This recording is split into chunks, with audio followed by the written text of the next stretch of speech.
Welcome back to the Swampfox Optics YouTube channel, and today we are going to take this bolt gun that we just finished putting together. We're going to get it all ready in the short range and get it ready to take all the way out to distance. What I have set up here is I have taken out all the obstructions to my bore, pulled my bolt out, and gotten the rifle set up in a very stable way that I can point at the target and find something in my bore and then make sure that my optic can see the right thing. So that's as simple as it is. I like to set up an 8.5 by 11 sheet of paper downrange and try to find that in my bore, and then as long as my optic can see the center of that piece of paper, I should be able to take one shot and be on that piece of paper. So we're gonna do that real quick and get ready to go to get a good proper zero. Give it 1/2 mil up or down. All right, we should be good to go. Quick disclaimer, because I didn't cover the mounting of the optic, we've done some content about that already. Started with the bubble levels and then confirmed the level with the plumb bob test. All right, so I'm gonna take one sighter and get a feel for it. I'll make a measurement off that to figure out where we need to go after that. All right, so took the first round. You guys should see that. So basically what I'm gonna do is I'm gonna use the reticle to measure to make one rough adjustment, and that should get me closer to that center dot. And then I'll take a 3-round group from there and make one last adjustment. So with the bore sight method, I should only take 4, maybe 5 rounds to really get a pretty finely tuned zero. If I put my reticle here, let's give you some of that 30 magnification there. So I put my reticle kind of dead set on where my impact was. I would need to come up about 2/10. Yep, pretty good. And then it looks like I need to come left about 1/2 mil. So I am going to dial that into the gun. Yep, up to left 5.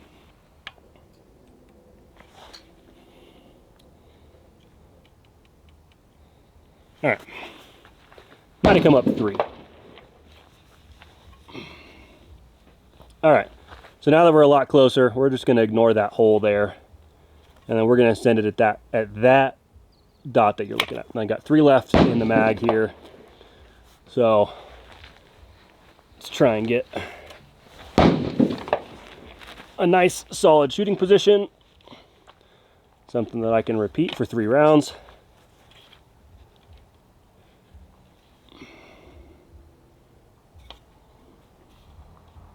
All right.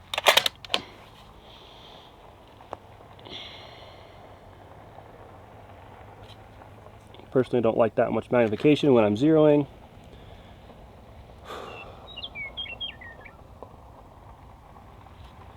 And I'm not really loving how much wobble I've got there, so just because I want to be precise, I'm going to kind of rebuild my position here, try and get a little bit more stable. That's better. You guys see that? Much better. All right.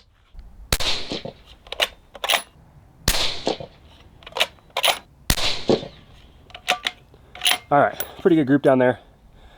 Let's go walk down there and talk about it. With that method, I like the kind of the 4-round method after a good bore sight.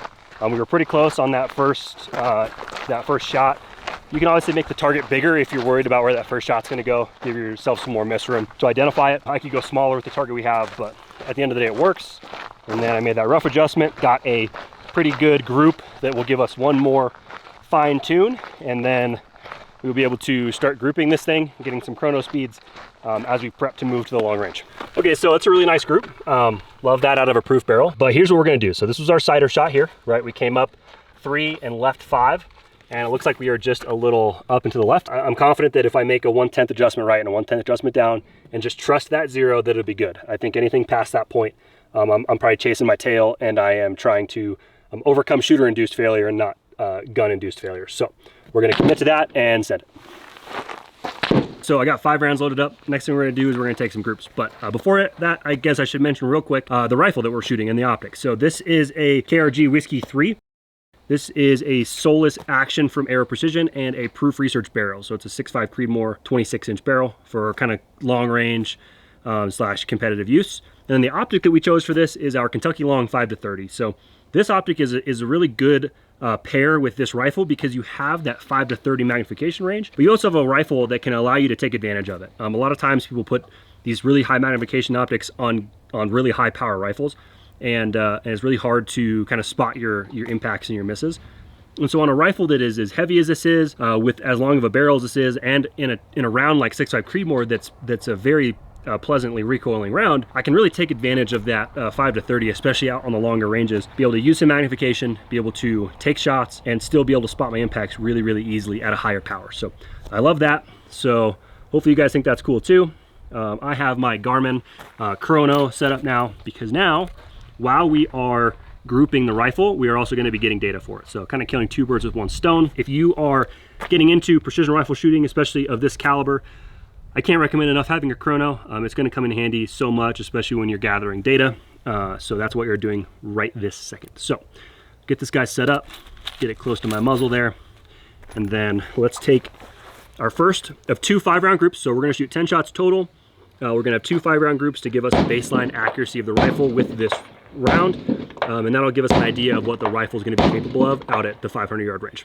All right, got the trigger cam rolling so you guys can see what I see. Not that it's anything super fancy. Oh, we should also make our correction. What would we say? 1 down and 1 right.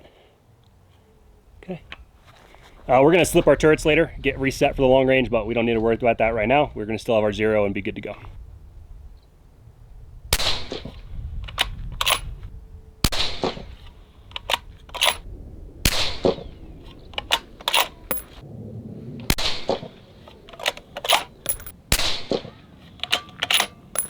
All right, not too bad.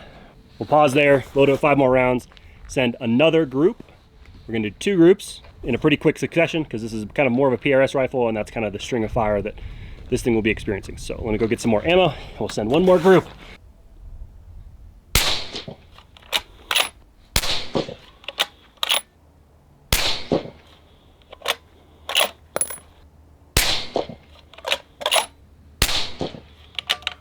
That's a pretty good group. All right. So, real time before we go looking at an average of 2716 FPS. So, not bad out of 10 shots. These are 140 grain bullets. That is our data for that 10 shots. So, let you guys look at that for a second. We're gonna put this into our ballistic solver later, and it'll make more sense. Those look pretty good, man. Obviously, like, you can only see so much from the trigger cam and from being downrange, but you're getting up on them. Whew. I am not unhappy about that at all. We had a flyer, and if you could call that a flyer, you know, that's 4 rounds and a 5th round, and then 5 rounds, almost all through the same hole. So that is phenomenal. I'm really excited about that. So here's the next step. I'm gonna measure these with the Ballistic X app, and then I'm gonna get an average group size, and that'll give us kind of a hopeful or a you know, idea of what's gonna do downrange. And the last thing here is, like I said, it came 1/10 right and 1/10 down. It looks like it would be justified to make one last correction, because of how clear this is, of a 1/10 coming back up, just to center us up a little bit more. So I will be making that correction as well, kind of going back on what I just said of I'm not going to chase it, but out of 10 shots, you know, being in the exact same spot, I think it's clear we could justify a 1/10 adjustment. So let's get these measured and see what they look like. We've got a 0.22 MOA group and a 0.44 MOA group. So both really good groups. I even counted the flyer. We count those here. Next thing we're going to do is we're going to get an average accuracy of the group by adding those 2 together and dividing it by 2, and then that'll give us an idea of what this rifle is going to do at distance. Next step here is putting my data into a ballistic solver. So what I like to go by is good data in is good data out. So I want to be as precise as I can putting data into my solver, because that's going to give me the best chances at accurate data coming out of the solver. So here's what we're going to do. We're going to take our chronograph, and we're going to use the Hornady 4DOF app, which is what I like to use. There's tons out there. I am partial to the Hornady 4DOF app, especially when I'm shooting Hornady ammunition, because they already have profiles built in for all their bullets, so it makes it really easy. So I'm shooting the 140 grain boat tail hollow point bullet from Hornady. The speeds I'm getting, like you saw earlier, is 2,716 feet per second with a standard deviation of 15. Factory ammo, a $170 round.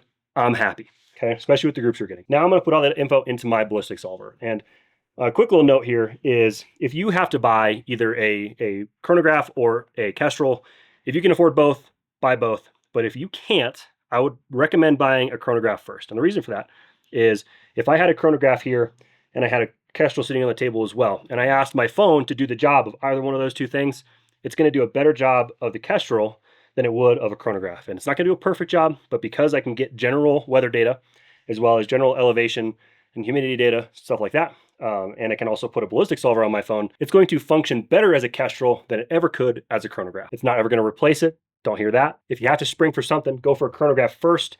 Use your phone as a makeshift kestrel until you can spring on one of those. We've got our chronograph, got our data, put my data in, and like I said, it's important that we are accurate. So we are shooting at about 9,600 feet per second. Okay, so we are sitting at about 9,600 feet of elevation.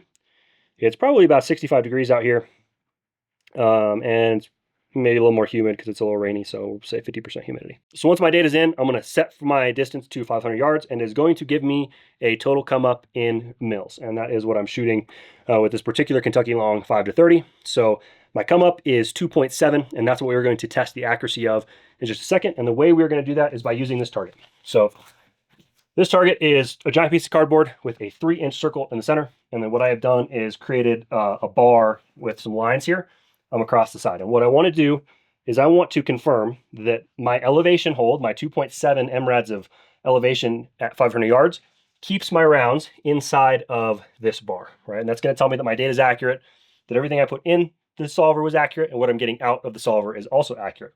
And because we have a rifle that is grouping on average about 0.3 MOA, this is a 3-inch group at 500 yards, so it is slightly smaller than an MOA, about 0.6.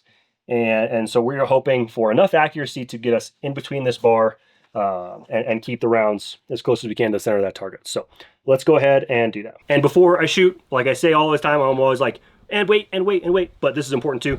Make sure you slip your turrets at this point. So we'll throw a little B-roll here. But make sure that you're resetting your turrets to 0. And that's one of the features of the Kentucky Long. And that will allow us to make sure that the data we are putting in via our come up, via our ballistic solver is as accurate as possible. 5 at the paper.